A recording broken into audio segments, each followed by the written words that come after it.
Well, my name is Sonny Daze, local MC from Winnipeg. Been doing the thing for a few years here. Been writing since I was a lot younger, recording. Last couple of years, playing a lot of shows, dropping projects, things like that. Just keeping busy in the studio, you know. How long have you been around for, like, making, recording music, would you say? The last 2.5 years, 3 years, I've been serious in recording it, putting it on wax and getting it out. But like I said, I've been writing since I was like 15, 16, so. How old are you now? 23. Yo, my first track, straight up, this is what happened.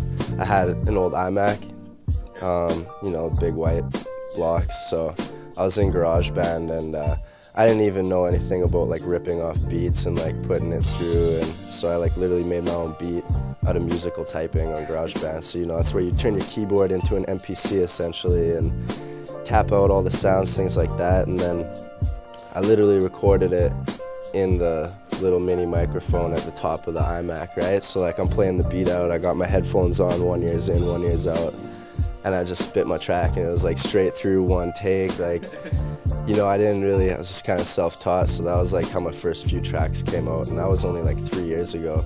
Okay. So Nowadays you've come, yeah, I've got my own studio set up, you know. I'm using Logic.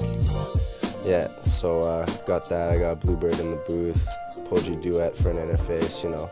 Got some monitors and things, so I've definitely stepped it up in a sense like that, and it's only been a few short years, so.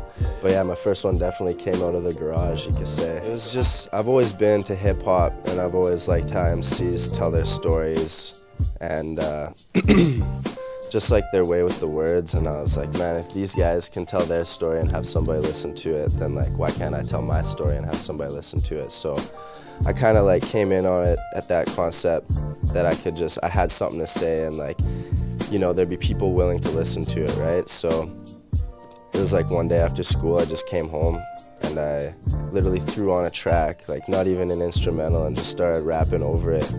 And I just came out with a couple pages, like no format, no structure, nothing. And it was like, after that I realized like I had some rhyme schemes down and a couple things like that, and then I kind of just like jumped in. And so I've had people, different promoters in the city reaching out to me, asking me to open up shows. But the first big name one I did, I opened up for Snack the Ripper. That was back earlier this year. He's a Vancouver rapper. After that, did Swole Members, opened up for them. Opened up for Mad Child, opened up for Tech 9.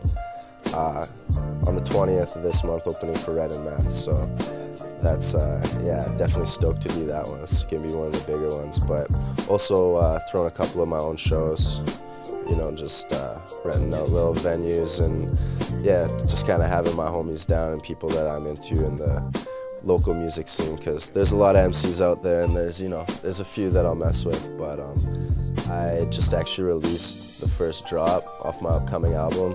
It's a track called Spit It Out, produced by Abstract Art Form. I featured Swing Adam on there, and Swing Adam's a talented cat, man. Like, yeah, he's got a crazy musical background. You know, he's got that powerful voice, and we kind of clicked on this track and set it off, and it's kind of, that's kind of the single that's out right now as far as collaborations go. Funny that like my first set of stuff was all original production, because like I made a couple mixtapes in the last couple years, and I've been working with some local producers for my upcoming album.